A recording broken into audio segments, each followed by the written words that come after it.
Cancer ഇല്ലാത്ത വീട്ടമ്മയുടെ മാറിടം ഡോക്ടറുടെ പിഴവ് മൂലം മുറിച്ചു മാറ്റിയെന്ന് പരാതി. കടവന്ത്ര ഇന്ദിരാഗാന്ധി കോർപ്പറേറ്റീവ് ആശുപത്രി സർജൻ ഡോക്ടർ ജോജോ വി ജോസഫിനെതിരെയാണ് പരാതി. തൃശൂർ വരന്തപ്പിള്ളി സ്വദേശി ഷീജ പ്രഭാകരൻ കടവന്ത്ര പോലീസിന് പരാതി നൽകി. തൃശൂർ ജീവ ലാബിലെ പരിശോധനയിൽ ഷീജയ്ക്ക് ക്യാൻസർ എന്ന് കണ്ടെത്തി. ഇന്ദിരാഗാന്ധി ആശുപത്രിയിൽ ശസ്ത്രക്രിയ ചെയ്തത് 2024 ഫെബ്രുവരി 17-നാണ്. ഷീജയുടെ വലതുമാറിടം നീക്കം ചെയ്തു.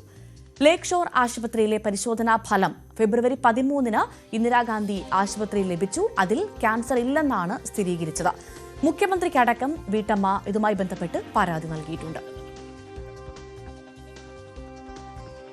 വേദന വന്നിട്ട് ഉടനരഞ്ഞു പോയി. അവിടെ പോളിട്ട് വന്നപ്പോൾ കണ്ടു ആളൊരു തെരുവൊരു ഒപ്പത്തെ പോലെ ചെയ്തു. തെരുവൊരു ഒപ്പത്തെ പോലെ ചെയ്തു. അതിന്റെ അത് പരിശോധനന്റെ ആയിരുന്നു. അത് ജീവ ലാബിലായിരുന്നു. അവിടെ ആ റിപ്പോർട്ടിലാണ് ഇതിന്റെ ഡേറ്ററാണെന്ന രോഗം ഉണ്ടെന്ന് പറഞ്ഞ. അതിന്റെ ആ റിപ്പോർട്ട് കൊണ്ട് ഞങ്ങൾ ധാര കാണാൻ പോയി. കാണാൻ തന്ന് ധാര കണ്ടു. ഈ വിവരങ്ങളെല്ലാം പറഞ്ഞു.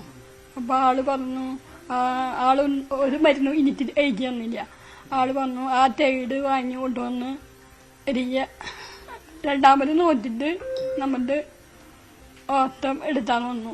അത് കഴിഞ്ഞിട്ട് അത് അവര് നോക്കി 13-ാം തീയതി ആ റിപ്പോർട്ട് വന്നു. അത് കഴിഞ്ഞിട്ട് ഓപ്പറേഷൻ ചെയ്തത് 17-ാം തീയതിയാണ് എന്നെ. അപ്പൊ ആ റിപ്പോർട്ടിൽ ഉണ്ടായിരുന്നില്ല, എനിക്ക് രോഗം അതിലുണ്ടായിരുന്നില്ല. അതേസമയം ഈ ആരോപണം തള്ളുകയാണ് ഡോക്ടർ ജോജോ വി ജോസഫ്. സ്വകാര്യ ലാബിലെ തെറ്റായ കണ്ടെത്തലിനെ പഴിച്ചാണ് ഡോക്ടറുടെ വിശദീകരണം. എന്റെ അടുത്ത് ഈ രോഗി എത്തുമ്പോൾ, അതായത് സർജിക്കൽ ട്രീറ്റ്മെന്റിലാണ് ഈ രോഗി എത്തുന്നത്. 12-ാം തീയതിയാണ് ഇവരെന്നെ കാണാൻ വരുന്നത്.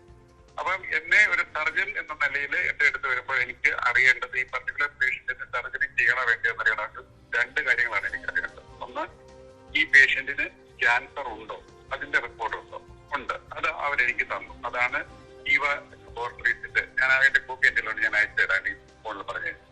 ആ റിപ്പോർട്ടാണ്. അതിൽ MD പതോളജിസ്റ്റ് NABL അക്രഡിറ്റഡ് ലാബിലെ സീനിയർ പതോളജിസ്റ്റിന്റെ റിപ്പോർട്ടുണ്ട്. ഇൻഫിൽട്രേറ്റിംഗ് ഡക്ട് കാർസിനോമ എന്ന് പറഞ്ഞു കഴിഞ്ഞാൽ ബ്രസ്റ്റ് ക്യാൻസർ. അപ്പൊ ആദ്യത്തെ ഭാഗം തീർന്നു. ഇനി രണ്ടാമത് എനിക്ക് അറിയേണ്ടത് ഈ അസുഖം മറ്റു ഭാഗത്തേക്ക് പോയിട്ടുണ്ടോ ചെക്ക് ചെയ്തിട്ടുണ്ടോ, അതുമില്ല. അതിനുശേഷമാണ് സർജറിക്ക് റെക്കമെൻഡ് ചെയ്യുന്നത്. ആ സർജറിക്ക് 16-ാം തീയതി വരാനായിട്ട് ഞാൻ റെക്കമെൻഡേഷൻ കൊടുക്കുന്നു. അവർ വന്ന് അഡ്മിറ്റഡ് ആവുന്നു. ഇവര് സർജറി ചെയ്ത് തിരിച്ചു പോകുന്നു. ഇതാണ് സംഭവം. ഇതിനിടയിൽ ഇവര് പറയുന്ന ബാക്കി കാര്യങ്ങൾ ഇവര് വീണ്ടും പരിശോധനയ്ക്ക് കൊടുത്തു. അതല്ല എങ്കിൽ ഇവര് പറയട്ടെ, ഞാൻ ഇവര് കൊണ്ടുവന്ന സ്ലൈഡ് വീണ്ടും പരിശോധനയ്ക്ക് അയച്ചതിന് ശേഷം ഞാൻ ആ റിപ്പോർട്ട് കാണാതെ ഇവരെ സർജറി ചെയ്തു എന്ന് പറഞ്ഞു കഴിഞ്ഞാൽ എന്റെ ഭാഗത്ത് തെറ്റ്. അങ്ങനെ എന്തെങ്കിലും ഇവരുടെ എവിഡൻസ് ഉണ്ടോ എന്ന് പറഞ്ഞാൽ ഞാൻ കൊടുത്ത റിക്വസ്റ്റ് പോലും വേണ്ട. ഇവര് കാണിക്കുന്ന റിപ്പോർട്ടിൽ ഏത് ഡോക്ടറെ കൊടുത്തെന്ന് എന്റെ മുകളിൽ എഴുതിയിട്ടുണ്ടാവും. അതായത് നമ്മുടെ ഒരു പരിശോധനയ്ക്ക് ലാബിലേക്ക് ഏത് വേസ്റ്റാണെന്നുള്ളത് നമ്മുടെ റിക്വസ്റ്റ് അവർ വെച്ചില്ല എന്ന് വിചാരിച്ചു. ആ റിപ്പോർട്ടിന് മുകളിലുണ്ട്. അങ്ങനെ എന്തെങ്കിലും എന്റെ പേരുണ്ടോ? ഇതൊന്നും ഇല്ലാതെ ഇവര് ഒരു സുപ്രഭാതത്തിൽ വന്ന് എന്റെ മേലെ ആരോപണം ഉന്നയിക്കുന്നുണ്ട്. യാതൊരു കാര്യമില്ല. കുടുംബം ശക്തമായ നിയമ നടപടിയുമായി മുന്നോട്ട് പോവുകയാണ്. ഡോക്ടറെ അടക്കം പ്രതി ചേർത്ത് പോലീസ് കേസെടുത്തിട്ടുമുണ്ട്. അങ്ങനെ നല്ല ട്രീറ്റ്മെന്റ് ഇത് കളയണതാന്ന് പറഞ്ഞു. റിമൂവ് ചെയ്ത് മൊത്തമായിട്ട് കളയണതാണ് ഏറ്റവും ബെറ്റർ ആയിട്ടുള്ള ട്രീറ്റ്മെന്റ് എന്ന് പറഞ്ഞു. പിന്നെ ഈ സ്ലൈഡ് കിട്ടിയതിന് ശേഷമാണ് അവര് ഫുള്ളായിട്ടുള്ള ട്രീറ്റ്മെന്റ് ചെയ്യുള്ളൂ, അല്ല അതിന്റെ റിസൾട്ട് വന്നതിന് ശേഷമാണ് ഫുള്ളായിട്ട് ചെയ്യുള്ളൂ എന്ന് പറഞ്ഞിട്ടുണ്ടായിരുന്നു ഡോക്ടർ. എന്നിട്ട് ഞങ്ങള് അന്ന് ഹോസ്പിറ്റലിൽ പോയി 12-ാം തീയതി പോയിട്ട് 17-ാം തീയതി ഓപ്പറേഷൻ ഫിക്സ് ചെയ്തിട്ടുണ്ടായിരുന്നു. അപ്പോൾ 16-ാം തീയതി അഡ്മിറ്റ് ആവാൻ പറഞ്ഞിട്ടുണ്ടായിരുന്നു. അപ്പം ഞങ്ങൾ ഫോൺ വിളിച്ചിട്ട് ഈ റിസൾട്ട് വന്നോന്നൊക്കെ ഹോസ്പിറ്റലുകാരോട് ചോദിക്കുന്നുണ്ട്. എന്നിട്ട് 13-ാം തീയതി റിസൾട്ട് വന്നിട്ടുണ്ടായിരുന്നു. ഈ ലക്ഷറിയത്തെ റിപ്പോർട്ട് 13-ാം തീയതി വന്നിട്ടുണ്ടായിരുന്നു. ഓപ്പറേഷൻ ചെയ്യണേക്കാളും കുറച്ച് 4 ദിവസം മുമ്പ് വന്നിട്ടുണ്ടായിരുന്നു ഈ റിസൾട്ട്. അതിൽ നെഗറ്റീവായിരുന്നു. എന്നിട്ട് അത് അവർ നോക്കാണ്ട് ഓപ്പറേഷൻ ചെയ്തു. എന്നിട്ട് അത് വീണ്ടും ബയോപ്സിക്ക് അയച്ചു, പരിശോധിക്കാൻ അയച്ചു. അപ്പൊ അതിൽ റിസൾട്ട് ഒരു 18-ാം തീയതി ആയിട്ടാ വന്നത്. 18-ാം തീയതി അയച്ചു. മാർച്ച് 7-ാം തീയതി ആയിട്ടാ പിന്നെ വന്ന റിസൾട്ട്. അപ്പൊ അതില് നെഗറ്റീവായിരുന്നു റിസൾട്ട്. അതിൽ നെഗറ്റീവായിരുന്നു. അപ്പോൾ നെഗറ്റീവായപ്പോൾ അപ്പോൾ ഞങ്ങൾ ഗംഗാധര സാറിനെ കാണാൻ പോയി. കണ്ടു. അപ്പോൾ ആൾക്ക് എന്തോ ഒരു ഇത് തോന്നിയിട്ടുണ്ടായിരുന്നു അപ്പോൾ തന്നെ ആള്. അപ്പോൾ ആള് പറഞ്ഞു, ഞാനിതൊന്നും കൂടി ഇപ്പോൾ കുഴപ്പമൊന്നുമില്ല, വേറെ മരുന്നും കാര്യങ്ങളൊന്നും കഴിക്കേണ്ട, നിങ്ങൾ ഇത് കഴിച്ചാൽ മതി എന്ന് ആള് പറഞ്ഞിട്ടുണ്ടായിരുന്നു. അതായത് വിറ്റാമിൻ്റെ കുറച്ച് ഗുളികളും മുറിവ് ഉണങ്ങാനുള്ള മരുന്നും അങ്ങനെ. അതിൻ്റെ ഇടയിൽ അമ്മയ്ക്ക് വേറെ പഴുപ്പും കാര്യങ്ങളും വന്നോണ്ട് സ്റ്റിച്ച് ഉണങ്ങാണ്ടുള്ള ബുദ്ധിമുട്ടും കാര്യങ്ങളൊക്കെ ഉണ്ടായിരുന്നു. അതൊക്കെ നോക്കാനായിട്ട് പിന്നെ ഇടയ്ക്ക് പോയിട്ടുണ്ടായിരുന്നു. ഡേറ്റും കാര്യങ്ങളും ഞങ്ങൾക്ക് കറക്റ്റ് ഓർമ്മയില്ല, പോയിട്ടുണ്ടായിരുന്നു. അപ്പോൾ ഗംഗാധര സാർ പറഞ്ഞു അതിന് പൈസ ഒന്നും മേടിച്ചില്ല, വീണ്ടും ടെസ്റ്റിന് അയക്കണേന് ഞങ്ങളുടെ കയ്യിൽ നിന്ന് കാശ് മേടിച്ചില്ല. സാറ് തന്നെ അത് ടെസ്റ്റിന് അയച്ച് അതിലും നെഗറ്റീവായിരുന്നു.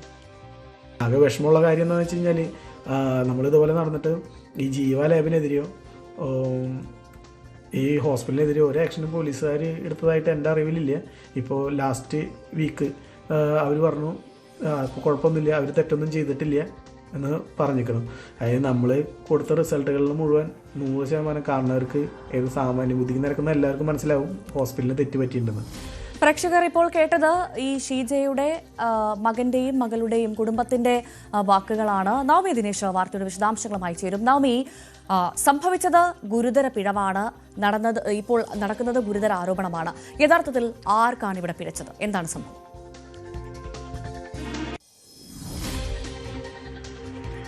ഭവ്യ, പ്രഥമ ദൃഷ്ട്യാ ഈ ആശുപത്രിയിൽ നിന്ന് തന്നെയാണ് വീഴ്ച സംഭവിച്ചതെന്ന് ഈ കുടുംബം പുറത്തുവിട്ട തെളിവുകളിൽ നിന്നും മനസ്സിലാകും. കാരണം 13-ാം തീയതി 2024 ഫെബ്രുവരി 13-ാം തീയതിയാണ് ഈ ആശുപത്രിയിൽ നിന്നുള്ള ലേക്ഷോർ ആശുപത്രിയിൽ നിന്നും ക്യാൻസർ ഇല്ല എന്നുള്ള റിസൾട്ട് ലഭിക്കുന്നത്, ആ ഒരു ഫലം ലഭിക്കുന്നത്. അത് ഇന്ദിരാഗാന്ധി ആശുപത്രിയിലെ ഫെബ്രുവരി 13-ാം തീയതി ലഭിക്കുന്നുണ്ട്. പക്ഷെ ആശുപത്രിയിലെ ഡോക്ടർമാരടക്കം ഇത് പരിശോധിച്ചില്ല എന്നുള്ളത് കൃത്യമായി മനസ്സിലാകും.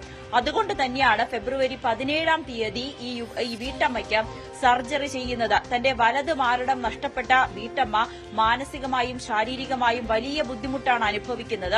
അതിൽ പ്രത്യേകിച്ച് അവർ കൂലിപ്പണി ചെയ്യുന്ന ഒരു സ്ത്രീയാണ്. അവർക്ക് ജോലി ചെയ്യാൻ പറ്റാതെയായി, ഹൃദയ സംബന്ധമായിട്ടുള്ള പല അസുഖങ്ങളും അവരെ പിടിപെട്ടു. അതിനൊക്കെ അപ്പുറത്തേക്ക് മാനസികമായി അവർ വലിയ തളർച്ചയിലാണ് ഇപ്പോൾ ആ കുടുംബം മുന്നോട്ട് പോയിക്കൊണ്ടിരിക്കുന്നത്. ഇത് ഈ ആശുപത്രിയിൽ നിന്നുള്ള വീഴ്ചയാണെന്ന് ഈ റിപ്പോർട്ടിൽ നിന്ന് തന്നെ നമുക്ക് മനസ്സിലാകും. ഈ ഫെബ്രുവരി 29-ാം തീയതിയായിരുന്നു ഈ റിസൾട്ടിന് ഈ ഒരു ജീവ ലാബിലേക്ക് പരിശോധനയ്ക്ക് അയച്ചത്. വീട്ടമ്മയെ സംബന്ധിച്ച് അവർക്ക് അവരുടെ സ്ഥലങ്ങളിൽ ചില ബുദ്ധിമുട്ടുകൾ ഉണ്ടാകുകയും പഴുപ്പ് വരികയും ചെറിയ നീർക്കെട്ടുണ്ടാകുകയും ഒക്കെ ചെയ്തു. ഇതിന്റെ അടിസ്ഥാനത്തിലാണ് ആദ്യം ആശുപത്രിയിൽ കാണിച്ചു. അവിടെ നിന്നാണ് തൃശൂരിലെ ശാന്തി ആശുപത്രിയിൽ കാണിച്ചു. അവിടെ നിന്നാണ് ഇത് ക്യാൻസർ ടെസ്റ്റ് ചെയ്യാൻ നിർദ്ദേശം നൽകിയത്. ഇതിന്റെ അടിസ്ഥാനത്തിൽ ജീവ ലാബിൽ എത്തുകയും അവിടെ പരിശോധിച്ച് ആ പരിശോധനാ ഫലത്തിൽ നിന്നും വീട്ടമ്മയ്ക്ക് ക്യാൻസർ ഉണ്ടെന്ന് മനസ്സിലാകുകയും ചെയ്തു. ആ റിസൾട്ടിൽ അങ്ങനെയാണ് കാണിക്കുന്നത്. ശാന്തി ആശുപത്രിയിൽ തന്നെ സർജറി ചെയ്യണമെന്ന് നിർദ്ദേശിച്ചു. പക്ഷെ അവിടുത്തെ ചില സൌകര്യങ്ങൾ ഇല്ല എന്ന് കുടുംബത്തിന് മനസ്സിലായതുകൊണ്ട് തന്നെയാണ് ഈ ക്യാൻസർ രോഗ ചികിത്സയുടെ വിദഗ്ധനായിട്ടുള്ള ഡോക്ടർ ഗംഗാധരനെ ഇവർ സമീപിച്ചത്. അത് ഇന്ദിരാഗാന്ധി കടവന്ത്രയിൽ പ്രവർത്തിക്കുന്ന ഇന്ദിരാഗാന്ധി കോപ്പറേറ്റീവ് ആശുപത്രിയിൽ ഗംഗാധരൻ പരിശോധിക്കുന്നുണ്ട്. അവിടേക്ക് വരികയും ഈ റിസൾട്ട് ജീവ ആശുപത്രിയിലെ റിസൾട്ടുകൾ കാണിക്കുകയും ചെയ്തു. ഡോക്ടർ പറഞ്ഞത് പ്രകാരം അത് ഇവിടെയും ചില ടെസ്റ്റുകൾ നടത്തേണ്ടതുണ്ട്. അതിന്റെ പരിശോധനാ ഫലം കൂടി വന്നതിന് ശേഷം നമുക്ക് സർജറി ചെയ്യാം എന്നാണ് കുടുംബത്തോട് നിർദ്ദേശിച്ചത്. ഇതിന്റെ അടിസ്ഥാനത്തിലാണ് ജീവ ആശുപത്രിയിൽ കൊടുത്ത അതേ പരിശോധന, ആ ഒരു സാമ്പിൾ തന്നെയാണ് പിന്നീട് ഇന്ദിരാഗാന്ധി ആശുപത്രിയിലേക്കും എത്തിച്ചത്. അവിടെ ആ സൌകര്യമില്ലാത്തതുകൊണ്ടാണ് ലേക്ഷോർ ആശുപത്രിയിലേക്ക് അയച്ച് ആ പരിശോധന നടത്തിയത്. ആ പരിശോധനാ ഫലം ലഭിക്കുന്നുണ്ട് നെഗറ്റീവാണെന്ന്. അത് കൃത്യമായി തന്നെ ഇന്ദിരാഗാന്ധി ആശുപത്രിയിലേക്ക് എത്തുകയും ചെയ്തു. പക്ഷേ ഡോക്ടർ ഇത് പരിശോധിച്ചിട്ടില്ല, അല്ലെങ്കിൽ ഈ ഫലം ഡോക്ടർ കണ്ടിട്ടില്ല എന്ന് തന്നെ പറയാൻ കഴിയും. അതുകൊണ്ട് തന്നെയാണ് ഇല്ലാത്ത ക്യാൻസറിന്റെ ചികിത്സയ്ക്ക് വേണ്ടി, അല്ലെങ്കിൽ അവരുടെ സ്ഥലം മുറിച്ചു കളയുന്നതിന് വേണ്ടി ആ ഒരു സർജറി ഇവിടെ ഡോക്ടർമാർ ചെയ്തതെന്ന് നിസ്സംശയം പറയാനും കഴിയും. എന്തായാലും ഇതിനുശേഷം ഈ ജോജോ വി ജോസഫ് എന്ന പ്രശസ്തനായിട്ടുള്ള ക്യാൻസർ സർജനാണ് ഇവർക്ക് ഈ സർജറി ചെയ്തത്. ഡോക്ടറുമായി ബന്ധപ്പെടുമ്പോൾ ഡോക്ടർ പറയുന്നത് തന്നെ ഈ ഗംഗാധരൻ ഡോക്ടർ മുഖേനയാണ് തന്നെ ഈ പേഷ്യന്റ് സമീപിക്കുന്നത്. തന്നിലേക്ക് ഒരു പേഷ്യന്റ് വരുമ്പോൾ താൻ രണ്ട് കാര്യങ്ങളാണ് പ്രധാനമായും പരിശോധിക്കുന്നത്. ഒന്ന്, ഈ വീട്ടമ്മയ്ക്ക് ക്യാൻസർ ഉണ്ടോ എന്ന്. ആ ഫലത്തിൽ കൃത്യമായി തന്നെ പറയുന്നുണ്ട് ക്യാൻസർ റിമൂവ് ചെയ്തിട്ടുണ്ട് എന്ന തരത്തിൽ തന്നെയാണ് തനിക്ക് ആ റിപ്പോർട്ട് കിട്ടിയത്. ആ റിപ്പോർട്ടിന്റെ അടിസ്ഥാനത്തിൽ തന്നെയാണ് താൻ ഈ സർജറി ചെയ്യാനും തുടങ്ങിയത്. മറ്റൊന്ന്, ഈ ക്യാൻസർ സെല്ല് പടരാൻ സാധ്യതയുണ്ടോ എന്ന്. പക്ഷേ വീട്ടമ്മയെ സംബന്ധിച്ച് അവർക്ക് പടരാൻ സാധ്യതയില്ല. അതുകൊണ്ട് തന്നെ ഈ ബ്രസ്റ്റ് റിമൂവ് ചെയ്യണ്ട എന്ന് താൻ കുടുംബത്തോട് നിർദ്ദേശിച്ചിരുന്നു. കാരണം താൻ മുന്നോട്ട് വെക്കുന്ന ആശയവും അത് തന്നെയാണെന്ന് ഡോക്ടർ ആവർത്തിച്ച് പറയുന്നുണ്ട്. പക്ഷേ കുടുംബത്തിന്റെ ആരോപണത്തെ കുടുംബം ആവശ്യപ്പെട്ടത് കൊണ്ട് മാത്രമാണ് ഈ സർജറി ചെയ്യാൻ താൻ നിർബന്ധിതനായതെന്നാണ് ഡോക്ടറുടെ വിശദീകരണം. എന്തായാലും ആശുപത്രിയിൽ നിന്നും അല്ലെങ്കിൽ ഈ ആദ്യം പരിശോധിച്ച ഡോക്ടറിന് ഒരു വീഴ്ച സംഭവിച്ചു എന്ന് തന്നെയാണ് കുടുംബം ആരോപിക്കുന്നത്.